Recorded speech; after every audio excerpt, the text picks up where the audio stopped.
All right, folks. Well, sorry for the late start tonight, but I accidentally forgot to set up the Rumble stream. So I was like, I don't want to leave the Rumble folks hanging. So it should be streaming on Rumble now. I didn't want to forget, okay, about the forgotten Rumblers of America. But tonight on the Vince Stao Show, we got a Tucker Carlson, Vivek Ramaswamy interview to react to. Also, at the top of the night before we start, I got a pretty exciting announcement, so I will be giving you that announcement shortly. But yeah, stay tuned, ladies and gentlemen.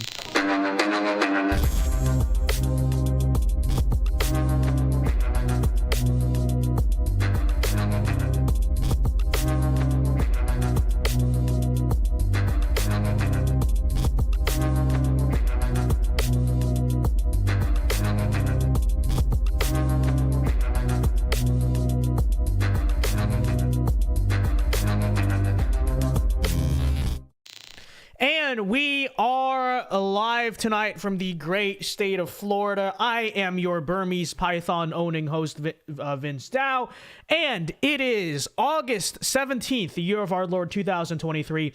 Welcome everyone to the Vince Stao Show. Before we begin tonight, everyone be sure to leave a like right now on the stream and subscribe to the channel if you are new. All right, like I said, got a little special announcement before we get into our reaction content for tonight.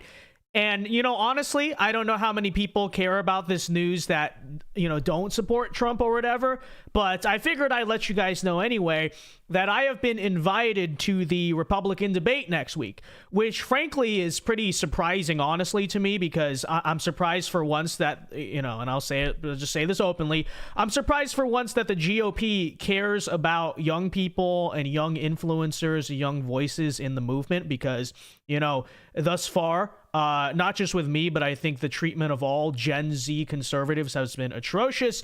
And so I'm surprised that they actually cared, but, you know, props to them. Maybe things are changing because, you know, you guys know me. I'm not a GOP. I don't toe the party line for the GOP exactly, okay? I will criticize them to the day's end about, you know, them not being real conservatives and all this stuff. But, you know, a pleasant surprise, I suppose. We've been invited to the GOP debate, and so they are inviting me. I'm supposed to, I think, have press credentials and we'll make content and stuff there. So, yeah, I just want to let you guys know our stream schedule next week will be a little bit broken up because I will be at the Republican debate, which is very exciting, and I'd like to thank the folks at the GOP who did invite me. With that said, folks, if you do want to super chat to support tonight's show, because we are getting there on our own, so if you'd like to help sponsor and support our voyage, our pilgrimage to Milwaukee, Wisconsin next week for the Republican debate and all the content and stuff we're going to get there. We'll be interviewing attendees, probably interviewing protesters, all that good stuff. Feel free to do so by super chatting the show tonight. And like I said, all of the super chats the next few nights are going to go to our Get Vince, Fund Vince, going to the Republican debate fund. So appreciate it very much, guys, in advance. All right, with that said, ladies and gentlemen, just wanted to let everyone know of that. You know, it'd probably be more exciting news if Trump was in the debate, but as you guys know, he's not. So honestly, I don't know how many people are even going to watch the Republican debate, but it's still, I guess, a Republican debate, right? How often do you get to see those? I don't know. I figured, despite the fact it's so freaking expensive, I might as well take the invitation because, I mean, why not? The GOP for once wants to do something nice for the young people. I'll take the invitation, I suppose, right? So, yeah, we'll be at the Republican debate next week. Anyways, with that said, ladies and gentlemen, tonight on the Vince Stao Show, you know, it's been a pretty slow news week. I think people can figure that out. But we do got content to react for you tonight. Today, Tucker Carlson sat down with Vivek Ramaswamy, who will be at the Republican debate next week. Maybe we can get an interview with him. Who knows?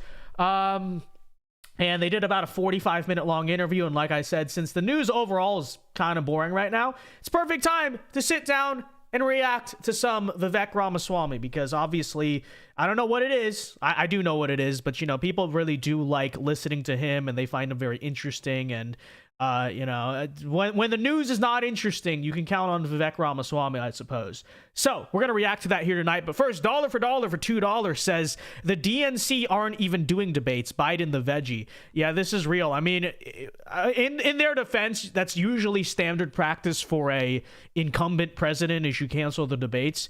But still, yeah, I'm sure he's scared of RFK, and they don't want the possibility, I guess, that Newsom can come out of nowhere. I'm not really sure. But thank you for the $2 dollar for dollar. Like I said, if you guys do want to super chat to support the show tonight, you will be supporting our voyage, our trip to the Republican debate. But anyways, with that said, ladies and gentlemen, let us get into our reaction content here tonight. Here is Tucker Carlson and Vivek Ramaswamy. The government absolutely lied to us. The 9/11 Commission lied. The FBI lied. There's a federal case of victims on 9/11 that want accountability. I don't think they would have come for me if this was false. What do we know about Hunter Biden's dealings? What do we know about the truth of what happened on January 6th? What do we know about that Nashville shooter manifesto? Yes, we can handle the truth. Just give me the hard truth. It feels like we're on the cusp of chaos. Oh, there's something going on. I mean, I think we're like in a 1776 moment in this country. We are driving Russia further into China's arms as we arm Ukraine, further strengthening what I see as the single greatest military threat. We are dependent on a tiny island nation off the southeast coast of China for our entire modern way of life. I will not send our sons and daughters to die over somebody else's So this is the little teaser we're going to react to. End the Ukraine war, reduce our economic dependence on China, weaken the Russia-China alliance. I'm not sure what is controversial about any of that. They're a dumber group than the foreign policy Republicans. Where are we now?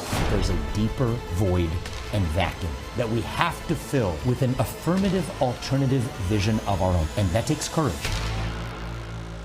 The first Republican debate of the season is less than a week away. It's next Wednesday in Milwaukee. We have no idea what's going to happen we'll be there, of course. Let's go. But one prediction we can confidently make is that a man called Vivek Ramaswamy is likely to make an impression, a political outsider with a complicated name who is unaccountably rising in the polls. Who is this guy? Is he a BS artist? Is he for real?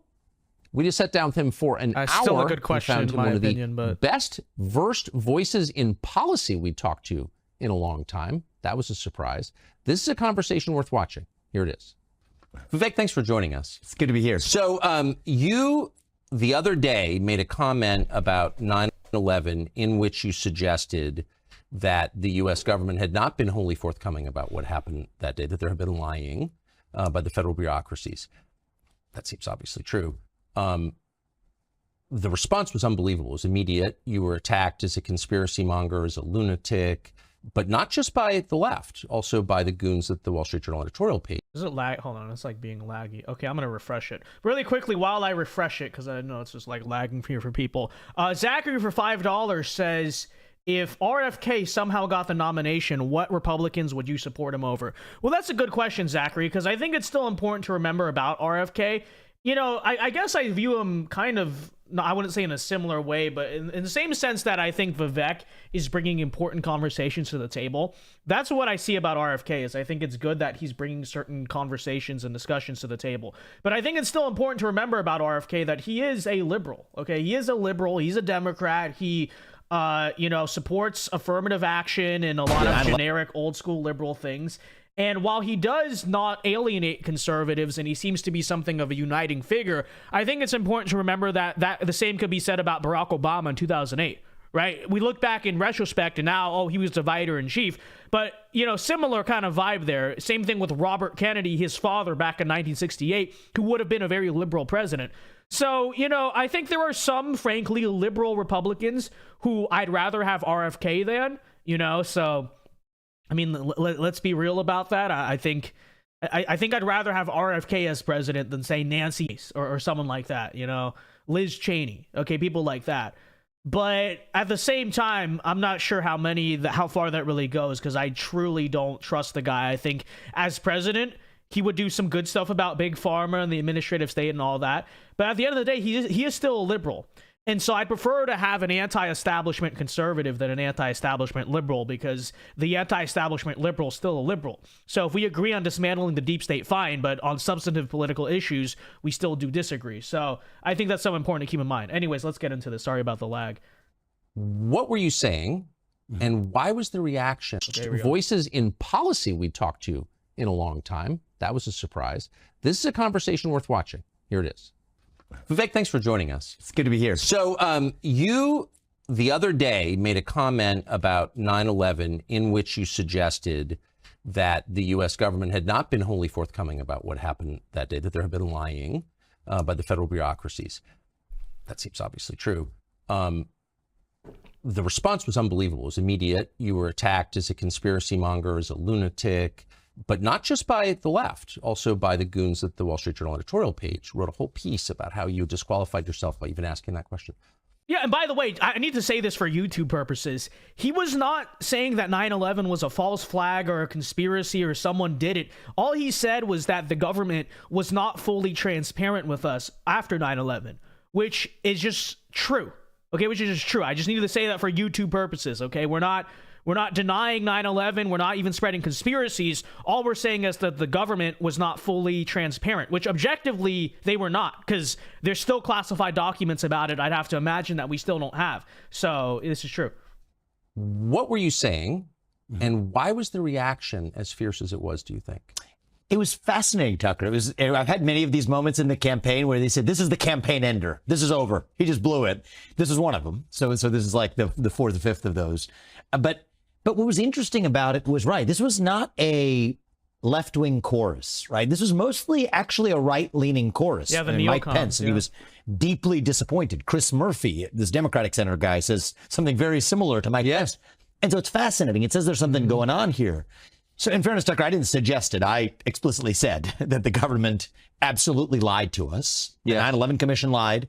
The FBI lied. Now, is this a core point of my campaign? No, it's not.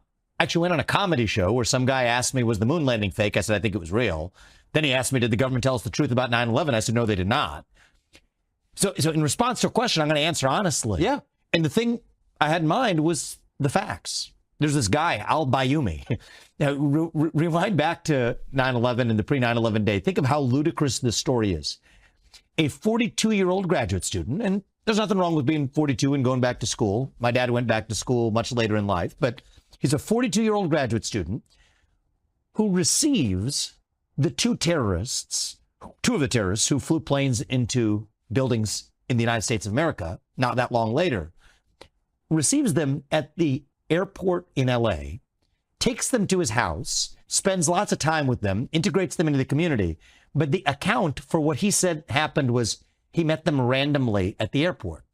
That doesn't make much sense on the face. Kind of happened to be at LAX and no, exactly. Two guys from Saudi. You know, you look like guys we might get along with, and then suddenly become fast friends at the airport, so much so that he takes them up. So it's a little suspicious. But hey, the 9/11 Commission and the FBI looked into it, and at the time they said his account is accurate. Yeah, it sounds legit. It sounds super legit, right? Now, there was some hanging out at LAX. You know, these guys came from Saudi Arabia. Does this guy who received them have any ties to Saudi Arabia? That's where they landed.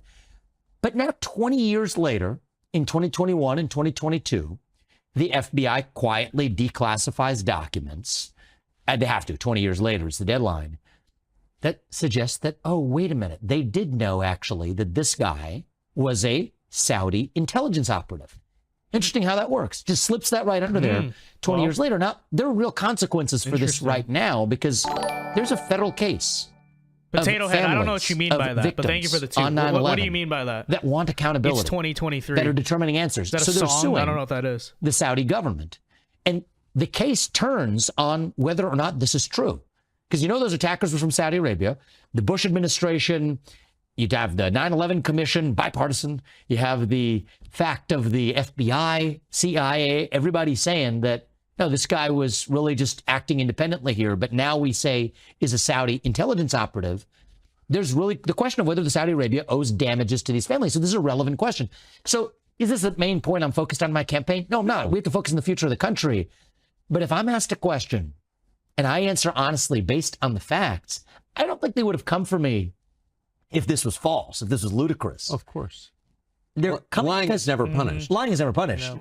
But it's speaking the truths you're not supposed to speak.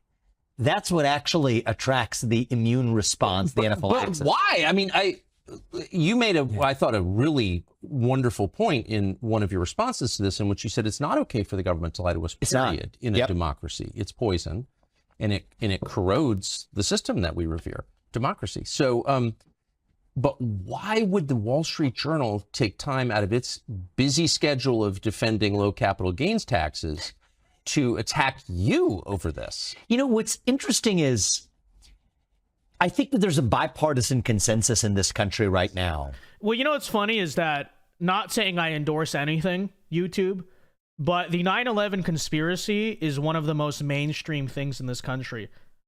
Like, both people on the left and the right believe it. Obviously, now to some people it seems like a far right thing, but I think we forget that Michael Moore back in 2004, it was a liberal thing because people said George Bush didn't tell us the truth, right? It's actually very bipartisan in the mainstream public. I don't know the stats, but I bet you if you polled, most Americans think that there's something more to 9/11, right? It's like a known thing. But that statement, obviously, not saying it's true, I'm just saying that idea threatens the military-industrial complex, threatens the globalist establishment on both sides. And so that's why it was so viciously received of all the stuff he has said. I think that's the reason why. That we, the people, we can't handle the truth. Yeah. It's like Jack Nicholson at the end of the movie, right? Yes. You can't handle the truth. You need me on that wall. My basic view in this campaign is no, we don't need you on that wall. And yes, we can handle the truth. Okay, Potato Head for $5 says you have never heard anyone say it's 2023.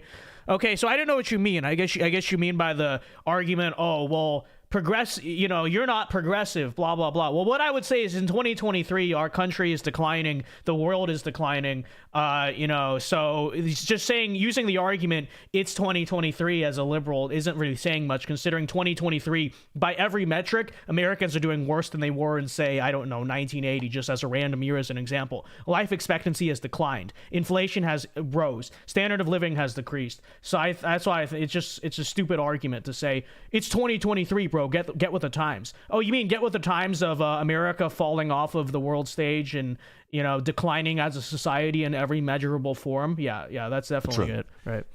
COVID-19, what was the origin? Thanks for the $5. What did we know about the vaccines before we mandated them? What did we know about Hunter Biden's dealings before we systematically suppressed that story? What do we know about the truth of what happened on January 6th? What do we know about that Nashville shooter manifesto, the transgender individual who shot up a bunch of people in a Christian school? That's why I went to Nashville not that long ago, because Bill Lee, a Republican governor of Tennessee, now wants to pass a red flag law in Tennessee without releasing that manifesto. The whole point is the public can't handle the truth. And so I had offline discussions. Republican, by the way. Big donors in the Republican Party, big folks in media, executives and otherwise, who said, hey, listen, okay, even if what you're saying is true, this is not helping you. You say, why is that the first question that should go through my mind, right? I mean, personally, I think the way I'm running this campaign is I'm not thinking about what's helping me or not before I say it. So far, at least that approach does seem to be helping me. Yes. We're doing all right. But even if I weren't, I'd rather lose some election than to play some political snakes and ladders of what we're supposed to say. And I think that that's really one of the questions at issue today, as it was in 1776. Do we believe that the public can be trusted with the truth? Whatever the truth is, just give me the hard truth. Real. I mean, I have a friend of mine, her father died recently. She talked about actually her experience of her father having heart attacks even when she was a kid. He went on to live as far as he did. But she said the one thing she just wanted from the doctors, from her dad, et cetera, is, she's 12 years old at the time. I can handle the truth. Just tell me, is my dad going to die? Is my dad likely to die before he goes in for the next procedure? Don't just tell me he's going to live because you think that's what I need to hear. Just tell me the truth and I can handle the truth. I think most of us are this way. I think we as free human beings, what makes us human beings and not animals is the belief that we can believe in something bigger than ourselves and that we can handle the truth from those who are in power. And I think that's the moment we live in today. It was the moment of the American Revolution, that we, the people, can be trusted.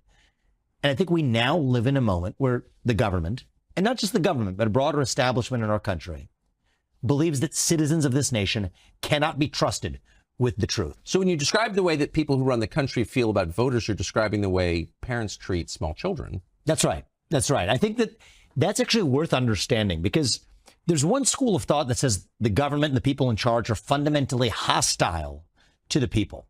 If only it were so easy, actually. I think it is that easy, to tell you the truth, but I think the reality of what's going on is far more dangerous, where the people who are in charge have actually what they think of as a benevolent view of the people, that we're doing what's actually right for you, for me, for the populace at large. And then if you look at this throughout history, Tucker, for most of human history, that's how it's been done. For most of human history, before 1776 in the old world, the vision was the people cannot be trusted to sort out their own differences. One person, one vote? That's such a laughable idea. It has to be church leaders and labor leaders and business leaders that decide in the back of palace halls what's right for the rest of society at large. And then we had this weird departure in 1776 that said, no. Actually, we the people can be trusted in a system where every person's voice and vote counts equally, with free speech and open debate in the public square, whatever it is. Sometimes we might get it wrong. Sometimes we get it right. But whatever it is, that's the way we do things in this new thing we call the United States of America. But then every once in a while, and we're in one of those moments, that ugly monster rears its head again that says, to tell you the truth, people might get mad, but I actually kind of disagree with him on that. I don't think that's chiefly fundamentally what the American Revolution was about. When you read the Federalist Papers, and, I tend to side more with founders like Hamilton on this question. America was not established as this.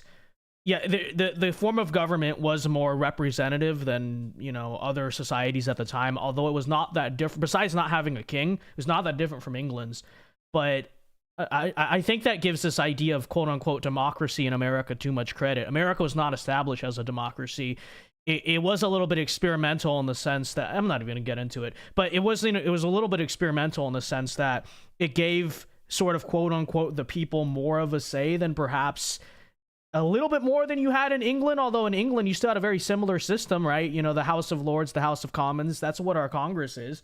So I'm not going to get into all of it. I think the American Revolution is a lot more complicated than just democracy. In fact, I think it was more so a revolution for nationalism, right? It was more so about these people over time have grown separate from the homeland, the motherland of England, and we don't want to be governed by that anymore. We want to be governed here by leaders in this country, in this land, right? I would argue that actually more so drove the American Revolution than an idealistic crusade for democracy, but that's just nerdy nonsense. I'll keep going. No. The people can't be trusted. It has to be now in the back of palace halls, in the back of three-letter government agencies in Washington, D.C. Yeah, exactly. Voting or in the was back not of BlackRock's mentioned as a corner right office till on Park 15th Avenue in Amendment. Manhattan. Yeah, Wherever exactly. it is, it's that the enlightened have to make sure that the public is protected from the truth, just like a parent protects a child. And I think it's that parental instinct. It's not the kidnapper's instinct, right? It's not the guy who wants to, kidnap and kill the child. No. It's actually almost what they think of as being the instinct of a parent who's doing for you what's better for you than you know for yourself. And I think that's what gives it actual staying power, because it's not what somebody thinks of as evil who's committing evil. They think of it as actually a moral obligation to the public, which explains the bipartisan nature of when somebody speaks the truth about what really happened on 9/11. No, hush, keep that under the rug, because Republican or Democrat, we know that the people can't be trusted for that. It's not good for the people. The children are listening. Lower your voice. The kids are listening. Yeah. Do you get the sense as you travel the country, talk to people, speak, that we're on it feels like we're on the cusp of chaos? I think we're on the cusp of something. I'd like to think of it as a revolution in a positive sense of that word. I think that, calm down there, I try to be an optimist at times. Do you feel like this is... Oh, there's something going on. I think we're like in a 1775, spring of 1776 moment. I will say I do agree with that. I think America is on the brink of something cataclysmic. Whether it's something peaceful but a very fundamental change, or something beyond that, not endorsing that, just, analyzing there. I think that the way we're currently going as a country cannot stand, and something's going to break. So I do agree with him on that. In this country, actually. I think that people are hungry. Now, the form I want to see it play out in is reviving those shared ideals that unite us, that set the nation into motion in 1776, that I think are innate to our nature as human beings, as Americans. I think that there's a hunger for a revival of those ideals. That's where we are, but there's a lot of ways that energy could go.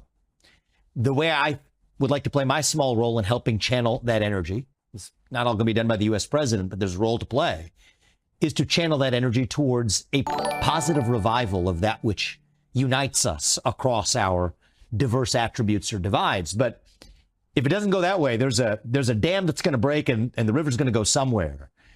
I hope it leads towards a national revival rather than, other places where this could go. How concerned are you about a real economic reset in the next year? Quite concerned. I think that 2024 is going to be a year where It's not going to take a lot of guts for me to make this. Which is why you should protect your retirement with our friends today over at Noble Gold Investments at thevincedao.com. Kidding. That's not a planned ad read, but that was good. That was good. thevincedao.com. True. Prediction, because I'll tell you why it's easy to make. We're on the cusp of a major economic downturn next year. We live under conditions of a deeply inverted yield curve. I mean, these are topics that may put people to sleep, and so we don't have to. Can you explain get into it? Yeah, I mean, it's basically you would expect in the long run, right? Long run interest rates on long run bonds are higher compared to interest rates on short run bonds because there would be higher risk of being repaid back. That's how things are supposed to work. There are a wide range of factors that can occasionally cause that to tilt in the other direction. We're in one of those conditions right now where the interest rates on short-term bonds are significantly higher than they are on long-run bonds. And every time that's happened in the last 40 years, that has predicted a recession that followed in the year or so that came later. And in times like that, the only thing you can trust is physical, tangible golden assets. Of course, as you know, the US dollar is... They're trying to just get rid of it. You know, this whole digital currency thing, okay? What do you think that's going to do to inflation? In the words of Vivek himself, we are headed into a recession, which means that your 401k gets screwed, as you know, when the stock market takes a crash. That's why you need to diversify your portfolio with a gold or precious metals IRA with our friends over at Noble Gold Investments, okay? With gold or precious metals, that was so smooth. This is so smooth, folks. With gold or precious metals... you know, as you know, in times of economic instability, when the dollar goes down, when the stock market go down, you can trust humanity's time-tested currency and default hedge against inflation. So go check them out at thevincedao.com. Protect your investments, protect your retirements at thevincedao.com. So true, Vivek. So true. So true. By the way, we did get a super chat here. JD for $2 says, communism didn't work because of U.S. sanctions. Your thoughts? Well, yeah, isn't that ironic, right? Communism apparently didn't work because the capitalist country boycotted their economy. Really? I thought it should still work, right? It's just a silly argument. By the way, you had the USSR at one point, okay? The world's like second or third largest economy, rivaling the United States, still was a disaster, okay? So, you know, was that the fault of the U.S. too? It's just a failed system. But anyway, lots of complicated reasons for why, and economists can debate it. But what's not debatable is that that's exactly what happens. That's where we are now, which is why I think in the calm before the storm, Biden will put up low unemployment numbers. Well, that misses the point that we have a deeper structural deficiency where our real problem is there are twice as many jobs open as there are people looking for work. Right. That's the actual deeper structural failure as it relates to the labor market. People have stopped looking for work. People have stopped looking for work. Absolutely. I mean, people are being paid more or have been habituated more to staying at home than to go to work. People also don't have the skill sets required to actually show up to work because they have four-year college degrees that were subsidized by the U.S. Department of Education without actually having the skill sets that many employers badly need in order to grow their business, whether it's a big business or a small one. You know, the inflation numbers, they'll point to saying, hey, the rate of inflation's coming down. Inflation's cumulative. Things are still 16, 20% more expensive than they were in 2020, and wages have not gone up in the same way over the same period. And so there are deep structural issues with our economy. I mean, the national debt, interest payments are going to be the biggest portion and line item of the federal budget very soon. But I think that short-term numbers that we look at right now belie the reality that we're going to have a reckoning. And these are all reasons to protect your investments at thevincedao.com. That reckoning is likely going to, the timing of these things is hard to predict, but I think that likely reckoning 2024 could be a pretty good prediction for when that's coming. But that's not just an economic story. I mean, people have psychologically, I think, a very hard time moving backward. Yes. Right? It's one thing to be poor. It's another thing to be poor having been rich. Yes. Very hard for people to metabolize that. Mm-hmm. And so if that happens to hundreds. It wasn't planned, Zanik. It literally was not planned. If it was planned, the link would be in the description. It wasn't planned. I just heard him talking about this and was like, hey, that's a good time to plug Noble Gold. All right? It literally was, I haven't listened to this interview yet. Millions of people at the same time, people get radical. Especially against the backdrop of already having deep distrust. Right. In my opinion, you're just mad it was deep so distrust smooth. You wish in our you could existing be that institutions, smooth. including the government in this country. And so I think there are two ways this could break. Right? Sometimes you go through hardship and you're strengthened by that hardship. I'm just thinking about it as an individual in my life. Like, I've gone through a hardship in my life. My father's been through hardship. In each of those cases, that led us to become stronger for having gone through that, and did things that we otherwise would have never done, created things in the world that otherwise would have never existed. And that's the positive version of this. And it's the version I want to see for our country. But there's a very different way this could break, too. I think that if we don't channel that frustration in a direction that creates something anew, right, a sort of reincarnation of our American experiment, which is what's going to be required, then I think this ends the way that many other revolutions do, is not the creative kind, but the destructive kind. And I think the economic collapse calamity, recession at least that's coming, could just be the catalyst. We'll blame it on, that'll be the final match that's lit, but it's the kerosene on the floor that we have to pay attention to in the meantime. And that's why I think when people ask me, are you a culture issues guy, or are you an economy guy, or are you focused on... Which absolutely can't happen in the United States. A lot of people assume it never does because it hasn't happened yet.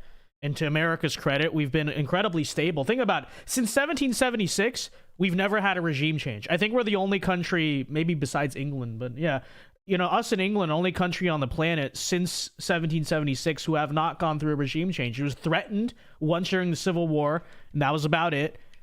Which even then, you wouldn't have actually seen a full regime change. But, that's all to say. But to people who think it can't happen, it absolutely can. Don't think that America can't fall into balkanization or authoritarianism or whatever it is just because it hasn't happened yet. It absolutely can.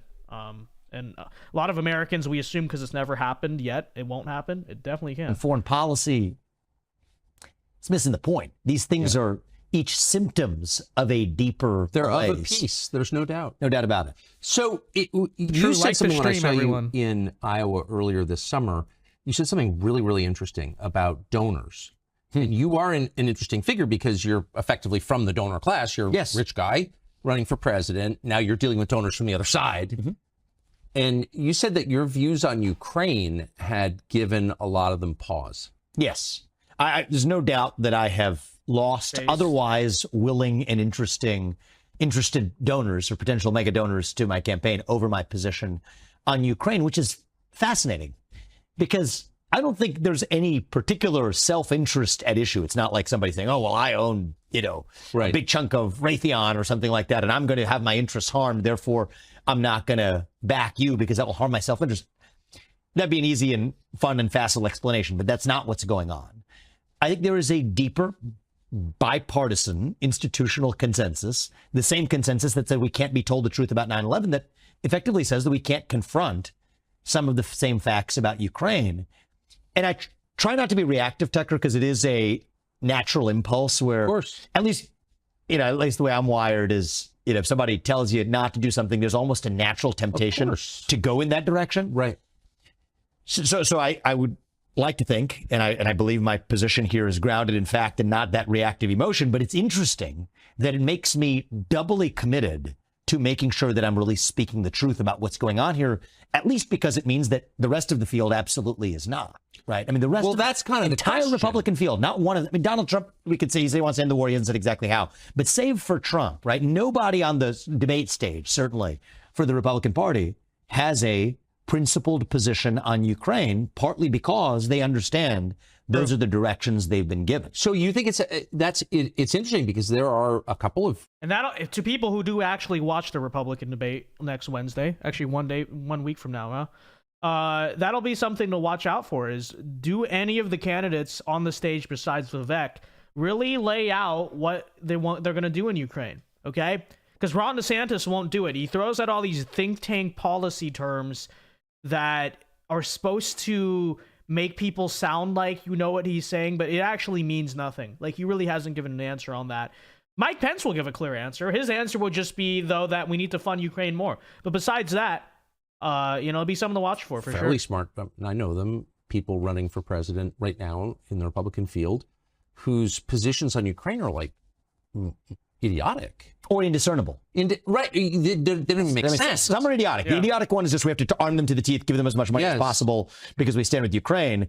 The indiscernible ones are the ones where they'll tell you one thing and then they'll tell their donors one thing and then they don't know where they actually stand because they're being buffeted. But that's the effect of donor pressure. Right. It is. It really is. It really is. Absolutely. I mean, I think that there's, I think there's finger in wind candidates. And I think that that exists. So there's finger in wind candidates on Ukraine, but I think that there are also separately candidates who just believe that this is the way that we do things in the United States of America. We don't stop until we have taken down what we have decided is our enemy, forgetting that the USSR doesn't exist anymore and believe that that's the only source of victory. And so my view, I start from a different premise, and there's pros and cons, right? On one hand, I don't have national ads running because my super PAC the super PAC affiliated with me is tiny compared to those affiliated with, other candidates in this race that have television ads blaring and lifting their numbers up in the polls because they're buying a bunch of TV ads.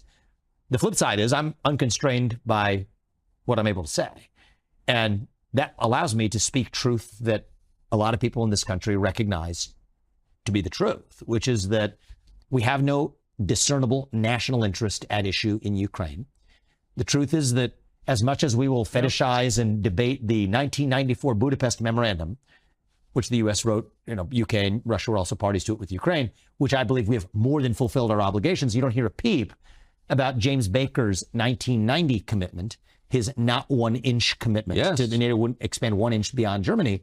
And guess what we did? We've expanded several thousand miles beyond Germany. So, everyone says, oh, Russia broken promises. Russia keeps expanding. Well, I mean, when the Soviet Union gave up East Germany, there was a mutual commitment. It was, you can have Germany, but NATO's not going to expand at all to the east. And what have they done? They've now expanded to the east a lot. We even talking about adding Ukraine. So at what point, does NATO have no blame in the whole situation? Even on this war itself, right? The United States actively stepped in and blocked negotiations before and during the war to resolve this peacefully. So discussion of that. Very true. Against the backdrop of the reality that we face, which is we are driving Russia further into China's arms. Correct. As we arm Ukraine, further strengthening what I see as the single greatest military threat that the United States certainly has faced since World War II. You could make a case that the United States has ever faced if you actually look at where this could be going. And yet we are actually the ones responsible for driving that Russia-China military alliance. And so one of my advantages is that I am not, some people say, well, you don't have foreign policy experience. And I'll say, yes, I don't have foreign policy experience. And that may actually be an advantage in bringing a rational American. So you're not responsible for the war in Iraq. Yeah, that's a bad thing. Yeah, well, I think we could debate whether it's a bad thing or not. But if you break the car, you don't turn over the keys to the guy who broke it. That's what I would say. And so, I think that we are on our way to Ukraine turning into another Iraq or another Vietnam all over again. Except this time, I think it could be worse because there's nuclear weapons at issue. There's an alliance with China, an economy that we depend on for our modern way of life that's also at issue. And the irony is, I think a lot of people today believe that somehow world leaders make their decisions by analogy.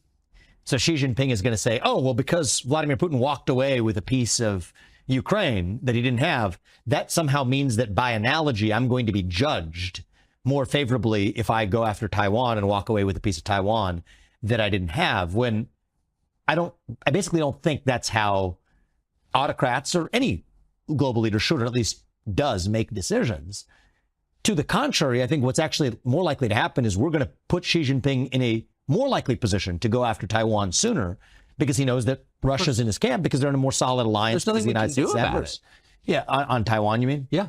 Yeah, I mean, I think that that's mostly right. Now, my view is, this is also another heresy that I think have recently managed to cross last night, which is that I think our commitments to go to war in that situation, or to at least even militarily engage in that situation, should change if it's before or after we have semiconductor independence in this country. Well, yeah. Good point. I mean, I think so. Right? So I agree with you completely. That, yeah. But for people who aren't following this, explain what you mean. Yeah. So this is a long history here, but for historical circumstances that are long and unfortunate, we are dependent on a tiny island nation off the southeast coast of China for our entire modern way of life. Yep. So in the 1980s, we used to make all the microchips for the devices and technology in America. And in the 1980s, well, I guess you could blame Reagan. It's true. Reagan L. But we allowed all that production to move to Taiwan. And of course, people say, okay, we'll just make them in America. And that's what Biden at least claims he's trying to do. I mean, like, he'll follow through on it. Absolutely not. But the thing is that we haven't even been keeping up with the technology. So Taiwan has all the most advanced chip stuff on Earth. And like, we have to figure out, I'm sure we will eventually, we have to figure out how to even match that. So it's not as easy as just, oh, we'll make them in America again, right? We literally don't have the technology. We don't know how, which is insane. And it does go to show you the great big-brained wisdom of the neoconservative and neoliberals of the past, that one of the most important technologies for our modern way of life, let's move it to a country, a tiny island off the coast of China, that China for many decades, you know, a global rival, a global adversary, has wanted to invade and take over, and even back then was claiming that is still an actual part of China. So, you know, it tells you how wise that is. These lights wouldn't work. The phones in our pockets wouldn't work. These, you know, TV screens and cameras wouldn't work if it weren't for leading edge semiconductors that are manufactured by basically one company and a set of companies around them, TSMC on Taiwan, that power our entire modern way of life. That's just a hard fact. How we got here, it's a long story. I think it's sad that we are where we are, but we are where we are. China has two reasons to want to go for Taiwan. Okay. One is a nationalistic reason, which is that back in 1949, they had this complicated civil war. Chiang Kai-shek, you know, went to Taiwan and claimed that that was actually where the real Republic of China was based. And Mao Zedong said, no, it's the Communist Party of China out of Beijing. And for the longest time, actually, the U.S. and the UN recognized actually the real China as being run out of Taipei, but at some point along the way switched to saying, no, it's actually run out of Beijing. And so there's this nationalistic thing going on that's super complicated history over there. But there's a more modern motivation for Xi Jinping, which is, wait a minute. If I now have control over that island, I have control over the entire United States. True. Because I now have the economic leverage. And the world. To get to a deal that the U.S. wouldn't have said yes to. And I think what Xi Jinping is going for is the basic deal where he says, I get to make your stuff as long as I get all of your IP and everything else in return. And right now, if he says that to the U.S., we're not going to go for that deal. But if he's squatting on the semiconductor supply chain, well, then that's how we ultimately get to parity, consummate the codependent relationship.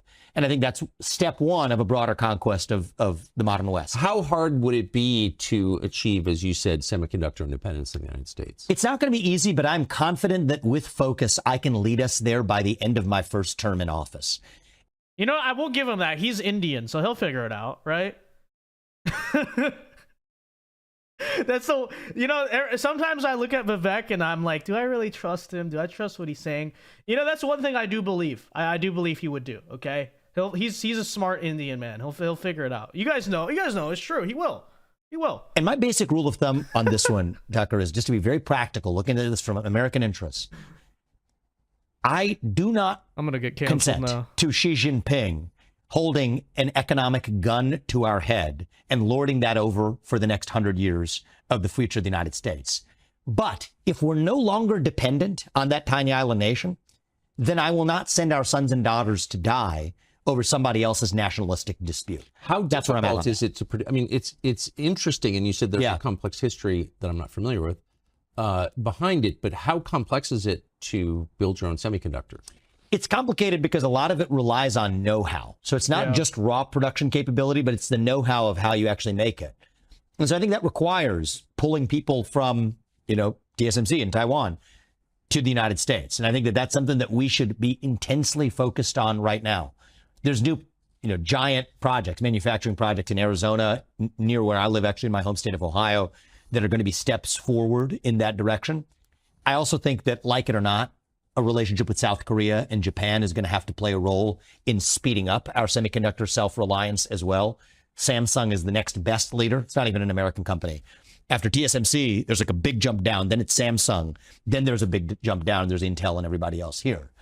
So I think that it's going to require, and I don't like multilateral trade agreements, but if we're going to have to do them, let's keep it bilateral. Bilateral agreements with Japan, with South Korea. That's a big part of what's going to be required. And so my view is, let's think about first term in office as it relates to this. So I guess that's what, because people have said he supports TPP, which is the Trans-Pacific Partnership. Basically, in short, he wants trade deals with the rest of China, the rest of Asia, as a means to get back at China. What I will say about that is I think it's risky. It is risky. I will say I understand the point, which is that if you want to go to economic war with China, a good way is to strengthen your alliances with the rest of Asia, you know, Korea, Japan, Vietnam, all the countries that hate China, and kind of have a wall against China that way. And to what he's saying here, semiconductors. The problem is, okay, that might be 5 to 10 years, it'll help. What about 20 years after that, 30 years? That's my concern with this whole idea that, oh, TPP is actually a good thing because, which to people don't know, that's basically like the NAFTA of Asia. TPP is a good thing because it'll weaken China. In the short term, yes, it will. In the long term, though, what are you going to leave America with? Because we saw what the trade deals of the 90s have done to America today. What is this going to do 10, 20 years from now?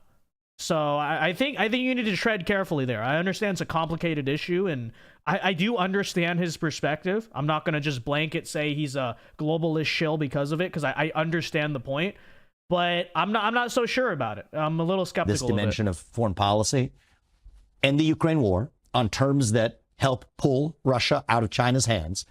That's going to require rebuilding a lot of trust. I think I'm up for that job, and I believe that Putin can trust us to follow our self-interest as long as we trust him to follow his. Reopen economic relations with Russia, freeze the current lines of control, make a permanent commitment that NATO will not admit Ukraine to NATO. But in return, we can, if not disband that Russia-China alliance, 100%. I get India back on side. And of course he wants to get India. No, just joking, kidding. All right, it's a joke. Calm down. Okay. You know, if there's a guy who's going to rebuild trust with India, it better be a guy with the name Vivek Ramaswamy who might be up for that task. But, you know, getting India on side to say, you know what, we're going to be making sure that in a conflict situation in Taiwan, that we're at least on side with the United States. But then more importantly, get semiconductor self-sufficiency in the United States, reduce our economic dependence on China. If we're there by the end of my first term, by the end of 2028, the stakes are now just a lot lower with respect to what's actually happening in Taiwan. And if, you know, is it preferable for China to annex Taiwan even after that scenario? No, probably not. But that's a different bar for whether or not we're going to actually be willing to send our sons and daughters to die over it. And in the meantime, there's one aspect of our national defense that surprisingly nobody's talking about, Tucker, which is actually our national defense of the homeland, where we have actually badly missed the plot for super EMP attacks, cyber attacks, nuclear defense. You know, we helped Israel build an Iron Dome. How about an equivalent of an Iron Dome for the United States and our own homeland? And so that's where I'm focused in my first term. On foreign policy, if I can get us to semiconductor independence, if I can get us to significantly... That's another thing, too. America is so susceptible to cyber attack. I guarantee you, there's going to be a Pearl Harbor or 9/11 style cyber attack on America at some point, and that'll finally wake us up. Like, you know, EMP something, the whole power grid's going to go down and it's going to be a disaster. And then finally we're going to be like, oh, well, I guess we should get cybersecurity in order. But, you know, I think the next Trump admin, you need to task Vivek, the smart Indian man. He will figure out semiconductors and cybersecurity. This is very true. JD for $2 says Vivek will use Indians to fight China. India versus China in the long term. Well, you know, I think... That is the thing about the whole continent. Even Russia, who is now being pushed into China's hands, doesn't really like or trust China organically, and historically that's always been true.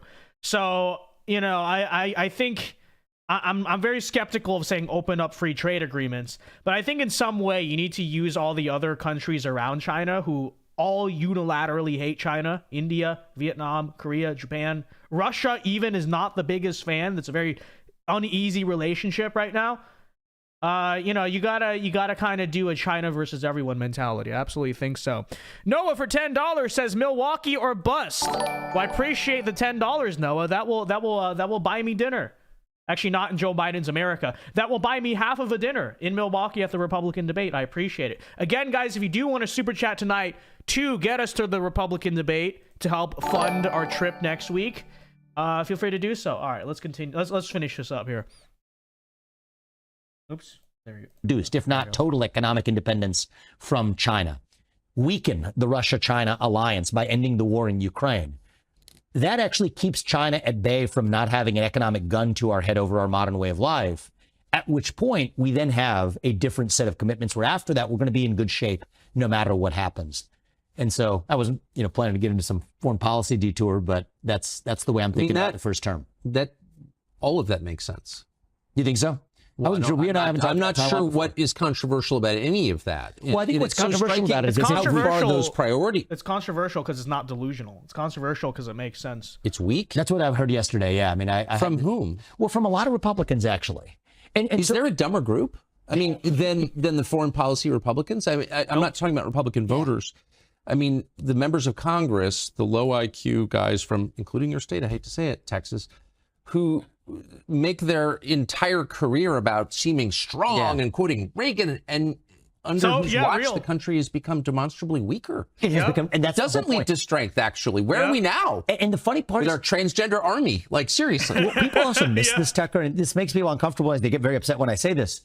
I think there's a chance that if we enter war with nuclear allied Russia and China, the United States as we know it, we may take a risk of it ceasing to exist. Of course.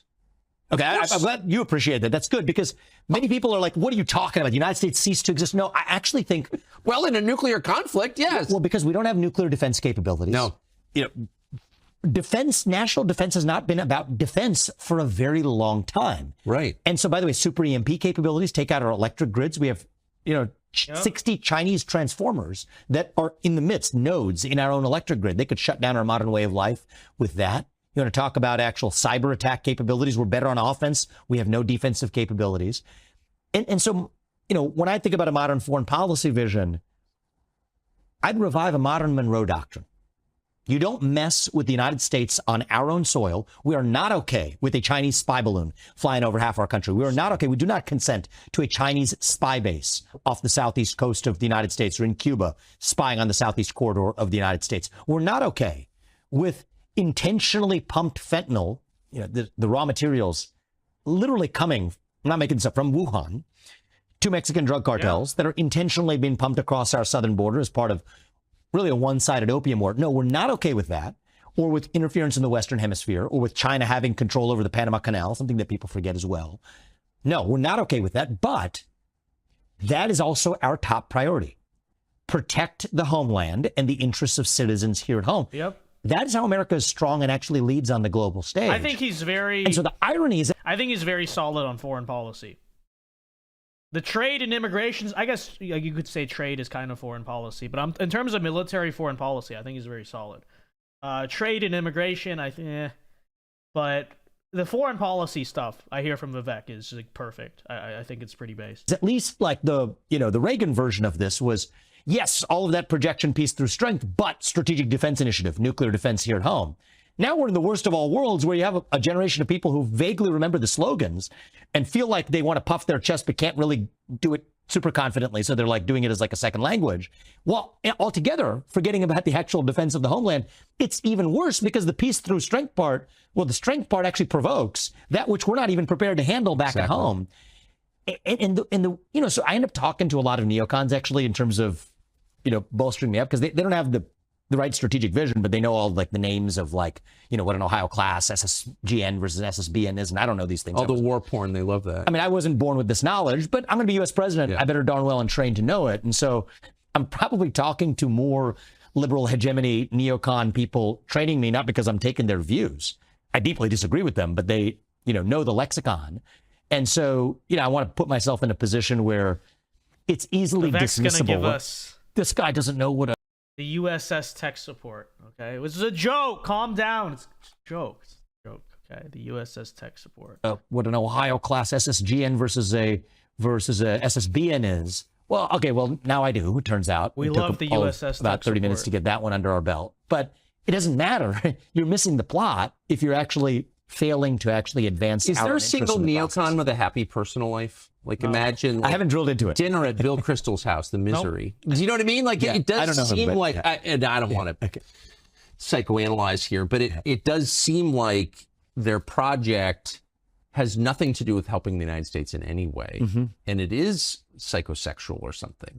They're for war as long as other people fight it. I mean, it's like a syndrome. I've never seen anything like it. There is a certain titillation you see when they're using words like Virginia class this or Ohio class that or tomahawks facing, there's a certain type of satisfaction. If your wife respected you, you probably wouldn't have to talk that way. No, I think everything you said is self-evidently sensible, and it's hard to. By the way, if you took a poll on what you just said, your defense priorities as you just articulated, I can't imagine you get under 90% for that. Like, how could you disagree with that? But I haven't taken a poll. But it'll be interesting to find out. It's so obvious. If I'm wrong, maybe I'll get wiped out in the election. And I'm okay I with want to that. play, and you're busy. You got to go campaign. But I just want to play one. I want to play a soundbite, a SOT, as we say, from you on the campaign trail. This is an exchange, which I think just says a lot, where you're approached by a self-described pansexual. Here's what happened next. I was just wondering, what were your opinions on the LGBTQ+? Oh, we reacted to this video. The pansexual. The pan. Okay, she identifies as a pan. Well, I don't think it's one community. Really? Yeah, I mean, how could it be? Just mashed together in alphabet soup. Trans is fundamentally in tension with gay, if you ask me. But what's your opinion? I am personally a pansexual, so I was just wondering what your views on She identifies as a pan. There you go. same-sex couples were. I don't have a negative view of same-sex couples, but I do have a negative view of a tyranny of the minority. So I think that in the name of protecting against a tyranny of the majority, and there are times in this country's history where we have had it. You people in chat questioning her gender identity. What you don't think that pansexual is a real thing? Would you some kind of bigot? It's like it's one of the most natural things. Everyone knows it's always existed in nature. Okay, don't you walk around even in the primal state of civilization? Don't you walk around and know the three genders, male, female, and pan? Okay, the pan. You don't go around the street and see frying pans walking around on a regular basis. I don't know what kind of planet Earth you guys are living on. Okay. So I can't believe so many panphobes in our chat would disrespect her right to identify as a pan. Okay? No, you guys you don't walk around and you see frying pans walking around I see them every single day. I don't know what planet you guys are living on, because the tyranny of the majority. We have now, in the name of protecting against tyranny of the majority, created a new tyranny of the minority. And I think that that's wrong. I don't. Yeah, pansexual, potsexual. You guys don't just walk around and observe them all the time. The other day, some of my best friends are pots and pans. Okay, I will not tolerate bigotry against pots and pans in our live chat. All right, some of the best people I know are pots and pans. Frankly. Okay, this is just so real. Think that somebody who's religious should be forced to officiate a wedding that they disagree with. I don't think somebody who is a woman who's worked really hard for her achievements should be forced to compete against a biological man in a swim competition. I don't think that somebody who's a woman that respects her bodily autonomy and dignity should be forced to change clothes in a locker room with a man. That's not freedom, that's oppression. And so I believe that we live in a country where free adults should be free to dress. Forbes says pansexual is supposed to mean all sexualities, not pan as in pots and pans law. No, you're just ignorant, Forbes lister bust. You're ignorant. That's what those right-wing conspiracy theorists told you, okay? Everyone knows she is a 100% real frying pan, okay? Look at her. You don't see? Do you not see with your eyes? You don't see a fry? I think you need glasses. That clearly is a pan. It's a talking pan right in front. You don't see that on a regular basis. You don't walk around the earth and you just see like transformers. They turn into pots and. I don't know. I don't know. I think we live in different realities. Okay, I think you guys all need to check your privileges because you don't recognize the pots and pans just walking around every day. Okay. I think some of you guys need glasses because you've never seen that. It's how they want, behave how they want, and that's fine. You've never seen that happen. But you don't become oppressive by foisting that on others, and that especially includes kids, because kids aren't the same as adults. It's just a beautiful answer in so many ways, but I just want to parse your initial answer. 3 parts about it I love. She comes up and says, what are your opinions on the LGBT community? First, you question the premise of the question itself. How is it a community? Trans is fundamentally in tension with gay, as you say. That's not a community. I agree with that. Second, you're completely calm and you explain yourself. And third, you say, what's your opinion? Yeah. And you throw it back to her. But to the first thing, trans is fundamentally in tension with gay. I have not heard anybody say that in public. What do you mean? Well, I mean, first of all, it's just starting with the L and the G. Most lesbians don't like gay men and vice versa. But then now you keep adding. I don't think you can say that. It's too true. and you sort of like further start playing this out. Wait. Trans is this totally weird, separate thing. That's like, so like, you're just like mashing. It's all a fake spectrum, okay? The real spectrum is PP, pots and pans, okay? I'm an ally of the pots and pans. And I don't know what this other alphabet is, but for me, it's PP, okay? Pots and pans. Which is what it definitely stands for. It's like for. alphabet soup, just to create an us versus them destruction of modern order. Sorry, I should say I someone in the studio is nodding. Who would know? What you just said is true. It's the truth. I mean, really. And so, the truth is, let's just take. I mean, we could have a lot of fun with this one, but just take some of the suppositions here and see if this logically makes sense, right? Like one of the suppositions in the gay rights movement, which I'm totally open to this, but it's just partly of how we created gay rights in this country, is that the sex of the person you're attracted to is hardwired on the day you're born, even though there is no gay gene. That's true. Now, if you make it one movement, the LGBT movement, that's the same movement that also now says Vivek, that your own sex is completely fluid over the course of your life, even though there is a definitive sex chromosome. Like, you can't believe these two things at the same time. They're fundamentally nonsensical. It's nonsensical. And so that's what it reveals. What's going on, Tucker, is that these are cult-like belief systems, right? Because if it's a religious cult, then you don't have any obligation to logic if you're subscribing to a religion. And the worst religions are the ones that fail to recognize themselves as religions. I think religion can be a great thing. You and I are both pro-religion, pro-faith, if we recognize that we're actually exercising faith. But the most dangerous religions of all are those that claim to be secular but are actually religious in their conviction. And one of the ways you can smoke out that it's a religion is just these inherent tensions.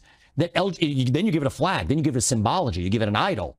The first idol was not good enough, the rainbow flag. Then they had to make the trans flag, the upgraded version, the golden idol. They started with the silver one.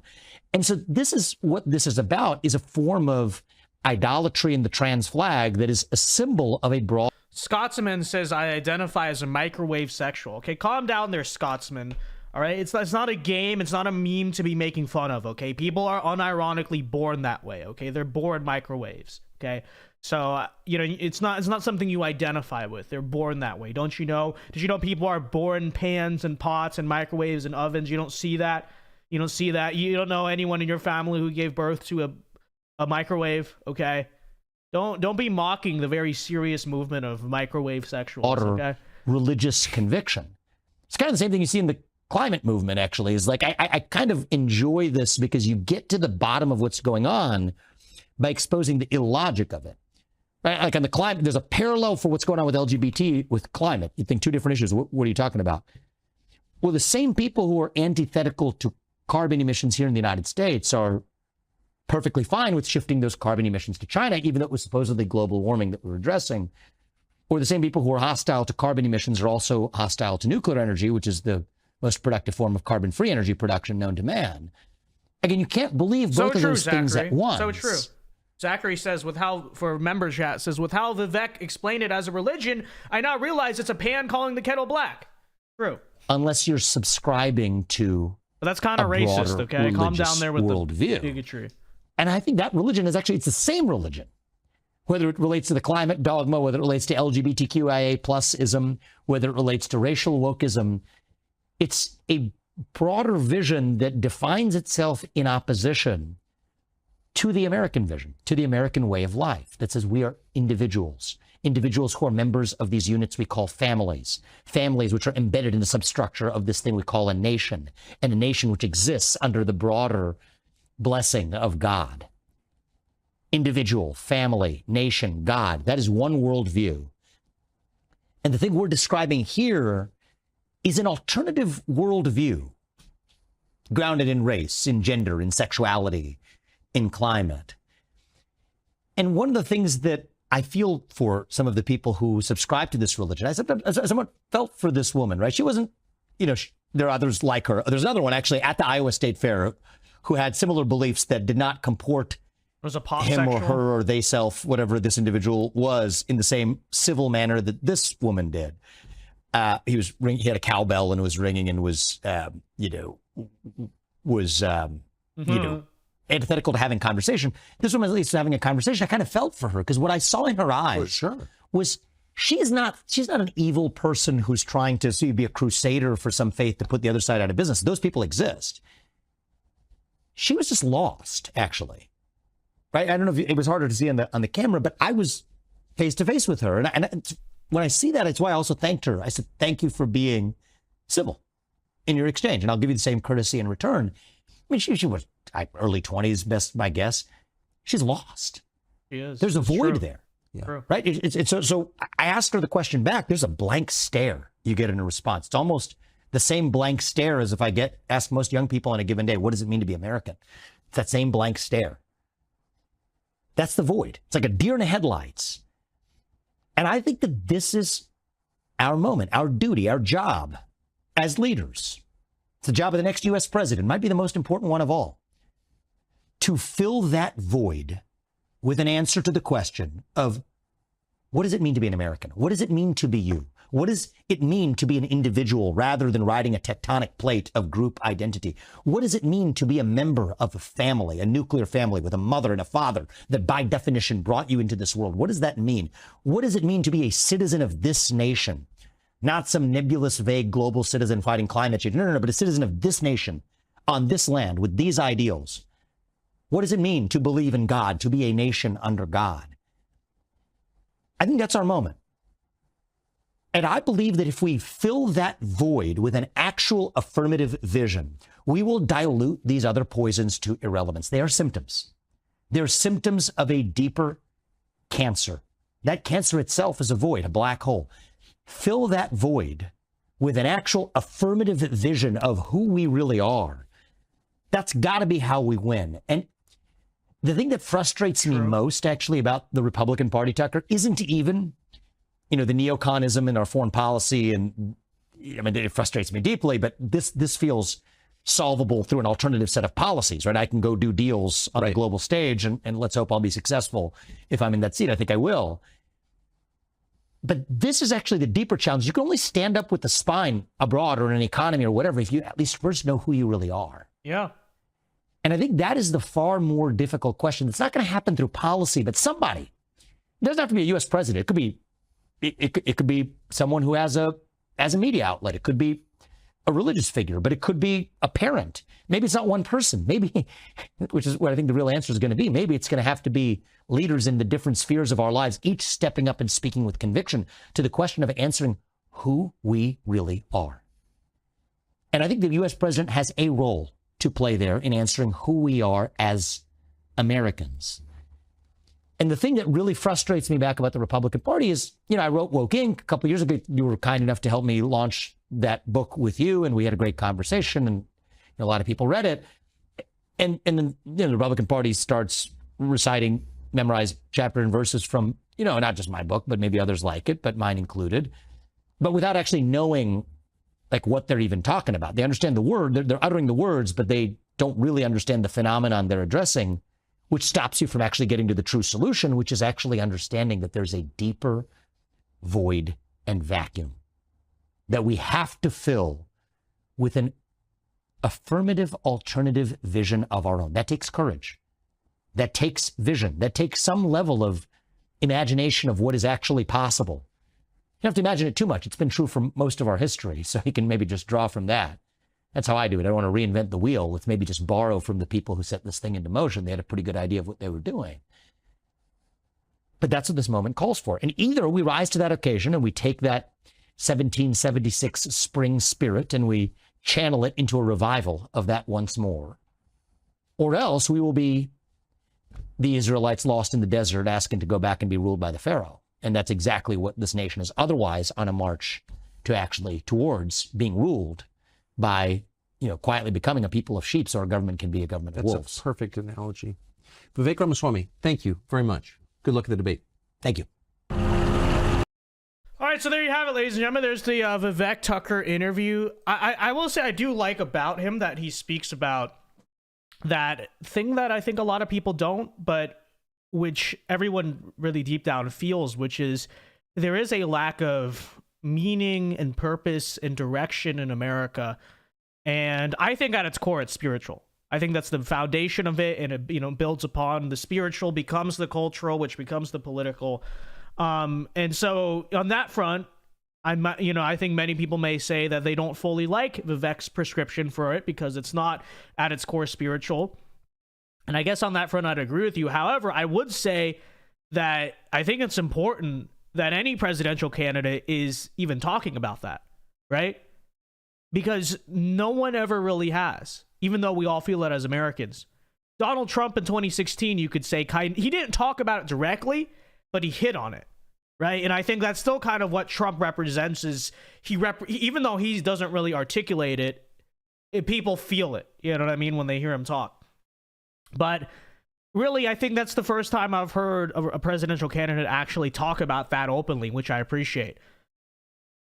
Which I think a lot of conservatives, even in the media sphere, I think we don't talk about very often, Same reason I think the Oliver Anthony song, Richmond, North of Richmond, is so popular. It's the reason why so many people resonate with it, beyond just the fact that it's a good song and the message and all that, is that it hits on those notes. It hits the chords of that sense of a lack of meaning and purpose and direction and kind of a soul to America, So I will say I think I'm glad that someone is talking about it. I will say that. And I think if he entering the conversation, which is really what I see Vivek as, and I'll reiterate that, I see him as a guy changing the conversation in the movement, mostly for the better.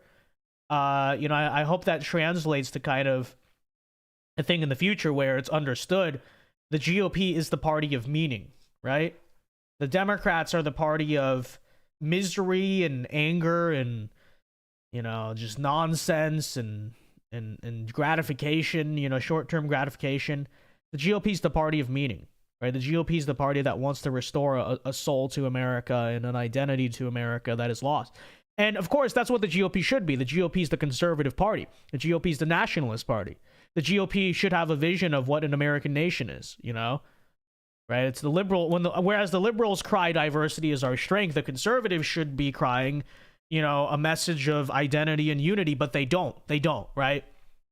We just break down, and maybe I'm at fault for it, but I think we just break down a lot of these debates to an issue of, very cheap politics, right? The woke stuff, the big government, all that stuff. Whereas I think and part of the reason why the GOP doesn't relate to some people, even though at their core they probably are naturally conservative, is that doesn't really hit the deeper note going on here, that sort of sense of despair and a lack of meaning and identity that we feel as a country. And so I think if the conservative movement wants to expand going forward and truly have an identity going forward, the identity can't just be about small government, or taxes, or even opposing the woke, right?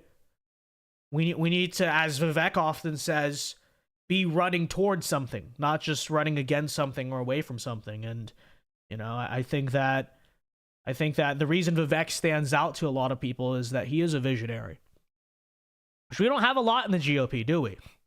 Trump in 2016, and I'd argue still today, but still Trump in 2016 especially, he stood out because he was a visionary.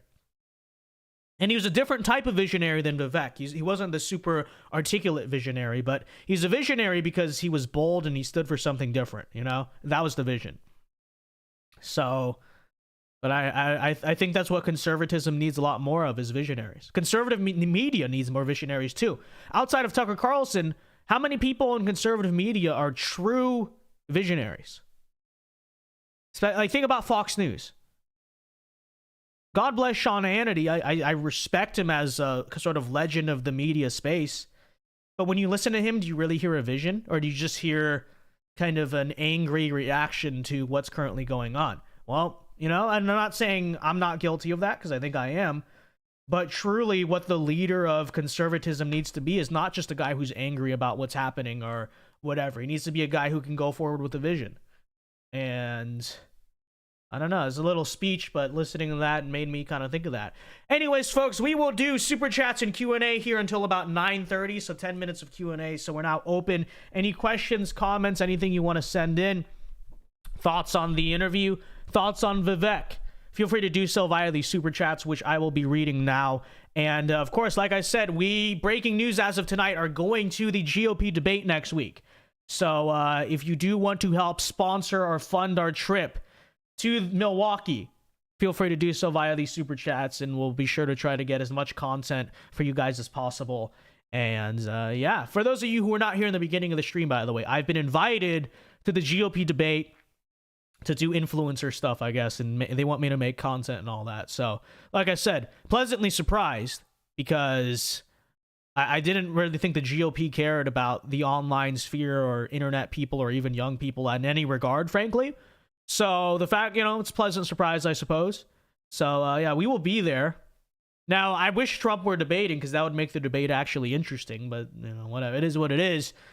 But we'll be there next week. So if you do want to help sponsor our trip to the GOP debate, feel free to do so via the Super Chats. All right, here we go. Dollar for $2 says, favorite Democrat president and best era for the GOP. Best era for the GOP, I'd say, is the 1920s, and I guess the 30s too. But we kind of lost a lot in the 30s, so I'll say the 20s and the 30s. And favorite Democrat president? That's a good question. I don't know. I guess Jackson. I guess. I don't know. I don't really have a favorite Democrat president, to tell you the truth. And I don't even think Andrew Jackson was perfect. I think he's actually kind of overrated in a lot of different regards. But if you were to make me choose, I'd probably say Andrew Jackson. So there you go. Andrew Jackson, I guess. Thank you for the $2, dollar for dollar. I appreciate it very much. Although, there's a lot of criticisms I have of Jackson, but I can't think of anyone better. Who's better? Wilson? Wilson's a disaster, too. Actually, most Democrat presidents have been a disaster in our history now that I think of it. Because Wilson sucked. Actually, I would say first-term Wilson, before he got us into World War I, was unironically a pretty good president. He's the one who actually invented the America First slogan in 1916. But then he got us into World War I, and everything just went downhill after that. And then he makes the Federal Reserve and the FBI and all this crap. So, total disappointment. Woodrow Wilson, if he kept up the first term message that he promised, he would have actually, I think, that would be my favorite president. But second term, he just totally went off the deep end. And next thing you know, he was a globalist. He campaigns on America First in 1916. And by 1920, he's a globalist trying to set up the League of Nations. So there you go. Thank you, Woodrow Wilson. Thank you. Real great guy with integrity who totally didn't backstab everyone who voted for him the second time, right? But I'll probably say Jackson, I guess, because who was better? Bill Clinton? I don't know. LBJ sucks. I think JFK's overrated. So FDR, disaster. Truman, forgettable. I'd probably say Jackson. I'd probably say Jackson. So, there you go. Talk to Glenn Beck about Wilson, lol. What is Glenn Beck like Woodrow Wilson? I mean, I will say, I think some of the Wilson hate is overstated, right? Because people act like, I don't think he's the worst president in history. A lot of people say, Woodrow Wilson's the worst president ever. I don't really think that. I actually think that, again, like I said, his first term was actually pretty good. But yeah, second term, he went off the deep end and then made all the stuff that ended up becoming the modern federal state, He turned D.C. into what it is today and all that, with all the bureaucracy and stuff. Because that's what, the thing is, Washington, D.C. used to be just kind of like a small southern town, literally. Because, it's crazy to think about, right? But back then, outside of like the White House and the Capitol, you didn't have the Bureau of, what is it now? You got the Bureau of Gay Sex and the Bureau of Ukraine and the Bureau of COVID jabs and, all the... And of course now DC's just full of those swampy political nerds and people like that. But that started under Wilson and was expanded under FDR and LBJ, because It's crazy to think about. DC used to just be a southern town. Now it resembles nothing like a southern town. It's crazy. So, but this is all to say that you really look at it, it was the second term of Wilson. The first term of Wilson was actually pretty solid overall. And he, like I said, you wonder why the original use of America First in a campaign platform was Woodrow Wilson in 1916, because he was campaigning on keeping America out of World War I, which is a good thing. It was actually a big mistake on our part to get involved in World War I. We shouldn't have done it. And it actually screwed over the world in many ways. I'm not going to get into all of that, but still. But then now you have it, where Woodrow Wilson betrayed everyone, and now America is living in the worst timeline it possibly could have. So this is true. This is true. Dollar for $2 says, Woodrow Wilson was a nerd with his stupid glasses. Well, you know, that is true. And I suppose that's a way that, you know, that's part of the reason he ended up the way he did. This is true. This is true. If he was not a nerd with stupid glasses, maybe things would have gone differently. Actually, now we should get involved in World War I. Well, maybe he wouldn't have done it. Actually, we do need a Federal Reserve. You know, this is true. All right, here we go. Andrew M. for $5 Canadian says, I believe men should not cry and be stoic. A lot of weak men keep telling men it's okay to cry. Liberal Christians even said Jesus wept. Your thoughts? Thank you for the $5. I mean, you know, I'm not a total, like, alpha male red pill guy. Like, you know, there are certain contexts in which it's appropriate for men to cry. However, I would say that you should do your best. Not saying you can, but I do think, yes, you should do your best to hide your tears from other people. Because I think as a man, you have a responsibility to be stoic and dutiful and strong in the presence of other people, in the presence of the family and people you lead. So, yeah, I think, you know, for instance, people say, oh, it's okay for men to cry at a funeral. Well, I don't think anyone can shame a man for crying at a funeral. You know, it's not a, you know, what are you going to, no, I'm not going to use that word, but you're a, you know, blank. You cried at a funeral, of course, you know, but I think even in that context, I mean, my goal is I don't want to cry at my parents' funeral even, you know, because I'd probably have kids by then, and I don't want them to see me weak. And I think part of it, especially as a man, when your mother dies, when your father dies, and by the way, I don't know how I'm going to handle it because I'm not at that point yet. So I'm not going to say 100% it won't happen, but my goal is not to. Because even in that situation, I think that, you know, I need to communicate to, hopefully I have kids by then and all that, and the rest of my family, that, look, you know, especially when my father dies, okay, I'm the man of the family now. So you need to step up and be able to handle that. You know what I mean? So, yeah, I would tend to agree. I don't think, generally speaking, men should cry. There are certain contexts in which if a man cries, I don't think it's shameful, right? So I'm not saying it's, oh, you cried. Of course. But I think it's something that, generally speaking, should be avoided. It should not be praised for a man to cry in any situation. Not saying it should be shamed in every situation, but in any situation, it should not be viewed as a good thing, okay? Because a man's job, yes, is to remain stoic. You know, it is to do his duty and remain emotionally present, even when things are terrible. Even when you're getting shelled in the trench, or, you know, everyone in your family just died, whatever it is. You know, women can get away with it. Women are allowed to cry, right? But it's the man's job to remain emotionally stable and stoic and under control and in control, regardless of what happens. So I definitely agree with you, Andrew M. I definitely agree with you. I don't think men should cry. I don't think it should be praised or, you know, seen as a good thing when men cry, you know, frankly, ever, to tell you the truth, frankly, ever.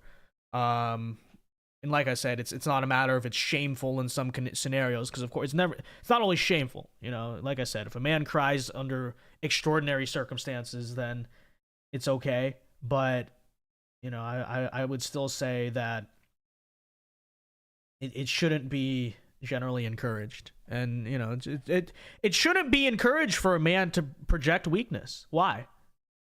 Oh, it makes you look vulnerable. You know, women will say they like that, but they don't. They don't. Because, like I said, it's a man's job to lead. Okay? It's a man's job to lead. Are you going to fall? That's just what it is, right? And I don't care who you are. Other men, women, children, they don't follow men who don't portray ultimate strength and confidence in themselves. right? Even if deep down you're not really confident, you know, right? If you're going into battle, you might be scared out of your mind. But if you're the leader of that battalion, if you're the general, whatever it is, if you want other men to follow you, which in that sense is your responsibility to lead those men into battle, you literally can't. It doesn't matter how scared you are. And this really needs to be the masculine attitude. And because society is so feminized, a lot of people don't get this. Even I, for a lot of my life, didn't get this until I kind of, got red pilled on it, which is, men literally cannot afford to project weakness. The second men project weakness, they are spit out by society. Literally. You can hear all the nonsense you want about how, no, we like it when men cry. No, they don't. You know, your woman will lose all respect. Your children will lose respect. It's just true. It's facts. So men are not supposed to cry. No. You know, because part of masculinity is being stoic and in control of your emotions. And inherently, if you cry, you've lost control of your emotions. So I 100% agree. Men shouldn't cry under any scenario. Not saying it doesn't happen. I'm just saying it shouldn't be encouraged no matter what. You know? In some senses, it's okay, but it's not good, if that makes sense. Thank you for the $5, though, Andrew M. I appreciate it. Master Breadman became a Dao Pack General member. Appreciate it. Master Breadman, thank you for becoming a member. Welcome to the channel membership. Here we go. Let's continue on here with our super chats. Burgundy Blue for $10 says, I swear the only reason people hate Wilson today is because cynical historian made a hate video on him and all the Reddit liberals parroted his talking points because they are all sheep. Yeah, so the thing that I think people don't realize about Wilson, especially conservatives, is all the bads, and this is why I say in fairness to Wilson, okay? So you had three people back then. You had Teddy Roosevelt, president until 1908. You had Teddy Roosevelt, you had Taft, and you had Woodrow Wilson, okay? So especially, forget the liberals, whatever. Oh, he segregated the federal government. Oh, I don't know what they say. But from a conservative perspective, what's important to acknowledge about Wilson is that although he did a lot of bad stuff, i.e. FBI, Federal Reserve, World War I, all that different stuff, League of Nations, he was a globalist. He, partially gave rise to Nazi Germany by demanding that, Germany needs to be a democracy, that whole song and dance. What's important to recognize is that people like Teddy Roosevelt and Robert Taft actually were more progressive than Wilson. Wilson was the conservative of the three back then, okay? So you say, oh, well, central bank currency. True. That was actually Teddy Roosevelt's idea, and Taft supported it, right? Just as an example. FBI, same thing, So World War I, same thing. Teddy Roosevelt wanted to get us into World War I by 1915. He in 1915 was ridiculing Woodrow Wilson for not getting us into the war. So that's what's important to acknowledge, is that although Woodrow Wilson was not a good president and he did a lot of bad stuff, and he's definitely not one of my favorites, I think he is kind of overhated in the sense that he was actually the conservative at the time in comparison to people like Teddy, right? Because we have this, we always put Teddy Roosevelt on this pedestal and Woodrow Wilson's the worst guy ever. But a lot of that is circumstance. It's important to acknowledge, actually, and recognize Teddy Roosevelt supported a lot of the stuff that Woodrow Wilson did that we think was bad as conservatives. So it's more complicated than that. That's why I don't say Wilson was the worst president ever. But he was not a good president. He's not the worst ever. Okay, Potato Poke Mario for $5. Thank you very much. Says, I'm not going to talk about that on YouTube. Thank you for the $5. I'm not gonna touch that topic on YouTube, but I appreciate the $5. Potato Head. I appreciate the $5. But it's too sensitive a topic for YouTube, so appreciate it, man. Strange Marvel Theory for $5 says, who got to Woodrow Wilson as he flipped in his second term as president? Thank you for the $5. Thank you for the $5. Strange Marvel Theories. It's a good question. I don't know if anyone really got to him. It might have just been that there was so much pressure to do these things, but So that's a good question. I don't know. But I think ultimately he just caved to the pressure of the rest of the progressives at the time, is probably what I would say. Although I don't know. Maybe he got a phone call from someone, Woodrow Wilson. Hey, Woodrow, you're not working for the cabal enough. I don't know. I don't know if he even sold out to anyone. I think he just lost his mind and became this idealistic crusader for democracy, just, I don't know, whatever it is. But dollar for $2 says get Net and Yahoo on the show. Thank you for the $2. Yeah, should we get Net and a Yahoo on the show? Thank you for the $2, dollar for dollar. I appreciate it very much. That is true also, Lizel. He just didn't have anything to lose at that point. That's also true. That is also very true. All right, folks, we'll end the stream about 9:40, so last call for Super Chats. Again, guys, if you do want to help get us to the GOP debate next week, feel free to sponsor the trip by sending it in via a Super Chat. Let me see if we got anyone watching in the Rumble chat. We got Rumble people. Super Axiom. Shout out Super Axiom in the Rumble chat. 17 people on the Rumble chat. All right, shout out Rumble gang. We appreciate all of you watching on Rumble. Thank you very much. But let's see. Mick says, have you gone through the list of Teddy's failed bills? I have not, but I'd have to imagine a lot of them resemble what Wilson did, which is something people don't really recognize, So that's why it's so popular and bandwagon to hate on Woodrow Wilson. And don't get me wrong, he did a lot of bad stuff. But this whole alternate history hub. Woodrow Wilson is the worst president ever. I'm alternate history hub. No, he wasn't, dude. In reality, no, he wasn't. He was not a good president.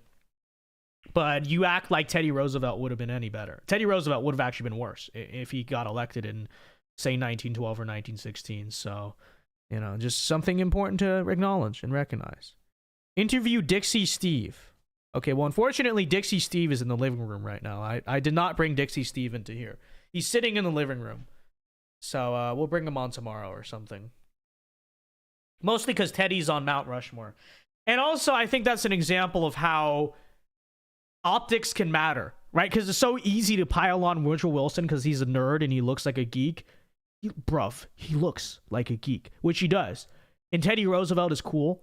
And so it's kind of fun. It actually kind of is based. People automatically assume that Teddy Roosevelt was the better president simply because Teddy looks cooler than Woodrow Wilson, which I guess he does deserve it for being a nerd when you think about it. But, when you actually break it down, it's a little more complicated than that. But, it is true. It is true. It is true. It is true. But again, guys, last call for Super Chats. We're going to end here in about 2 minutes. But let's take a look. There's far worse presidents. True, there are far worse presidents. Let's take a look. Vivek seems much more MAGA than the GOP. Well, yeah, he definitely is. He's better than most Republicans for sure. But let's take a look what else we got going on. Let's see. Let's take a look here. I'm trying to look for other interesting chats. Mike says 5 hours later, men shouldn't cry. He said if your whole family dies, you still shouldn't cry. Yes, Mike, I did say that. I'm not saying if your whole family dies, anyone's gonna ridicule you for crying, obviously. But yes, I would say the ultimate masculine ideal is my point is that the ultimate masculine ideal is that even in the face of ultimate pressure and stress and heartbreak, you remain in control of your emotions and you keep calm the whole time, okay? Now, obviously, is it really possible? Probably not. But I'm saying it's the masculine ideal, right? That's what I'm saying. I'm not saying, oh, if you cry because your whole family dies, you're a weenie. No, of course not. Of course not. I'm saying that the ideal, yes, should be that no matter what happens to you as a man, part of being a man is that you are stoic in control of your emotions through all of it. So,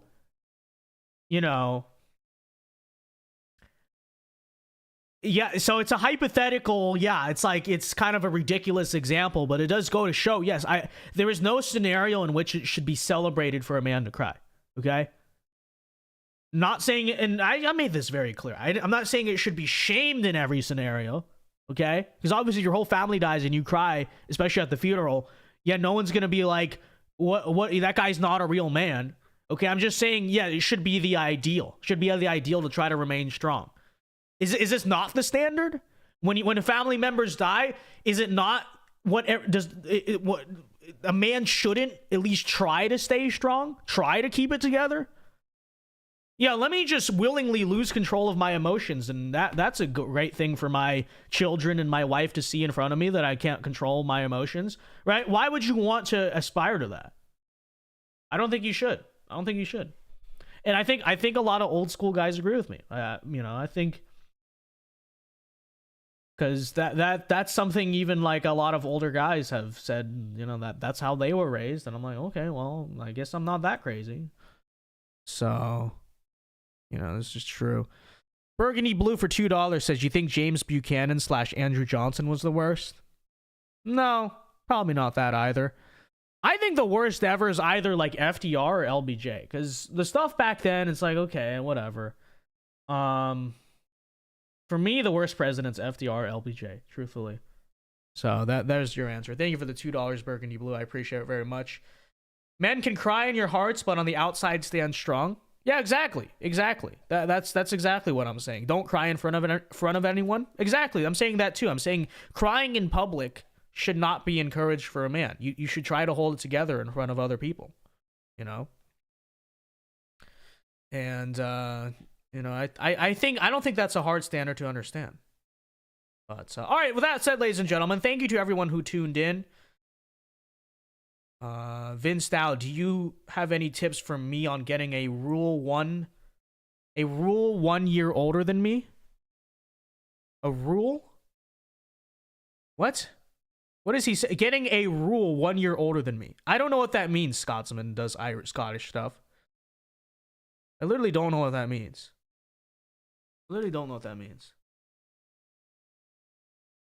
Aaron M says, I want to hear from Vince's mother on this. My mother never taught me that, but my mother would agree with that. You keep spamming, Scots. You said it like 3 times. I don't know what you're saying. What are you talking about? What are you talking about? Getting a girl, you mean? Okay. I'm getting a girl 1 year older than you. Well, 1 year older or younger, it does not really make except in certain scenarios, obviously. Assuming you are over the age of 18 or 19, 1 year older doesn't really make a significant difference, so I wouldn't really even bother with the age. But I will say, if she's 1 year older, then you need to display maturity, right? Don't make it seem like you're younger and less mature than she is, Girls like maturity. Girls like older guys, because they project like maturity and life experience and all that stuff. So that's what I would say. It's just because you didn't tell me a lot, so I can't give you game or anything in that case, but I think project maturity, right? In the way you talk, in the way you act, in what you kind of have to peacock, right? In terms of what you have to, I guess, show that you have going for your life, right? I think in that case, she'd probably find that attractive. All right, with that said, ladies and gentlemen, that'll wrap up the stream here tonight. Everyone be sure to leave a like before you go. Let's get to 150 likes before the end of the night, and we will be live. Today's Wednesday, right? We'll be live tomorrow night, same time. No, today's Thursday? Jeez. That is bad, chat. I literally lost track of the day of the week. Wow. Okay, that just happened. Okay, we'll see you tomorrow night, Friday, for the final episode of the week of the Vince Dow Show. And until next time, folks, Alpha Moves only. Have a very good night. God bless and peace.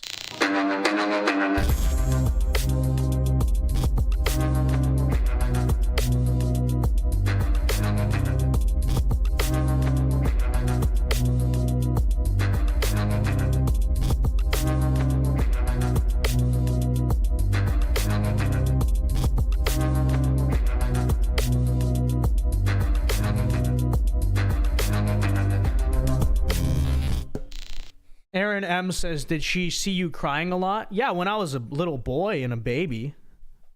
After, like, I don't know, 13, 14 years old, no, she's never seen me cry. So, there's your answer, Aaron M. All right, good night, guys. See you.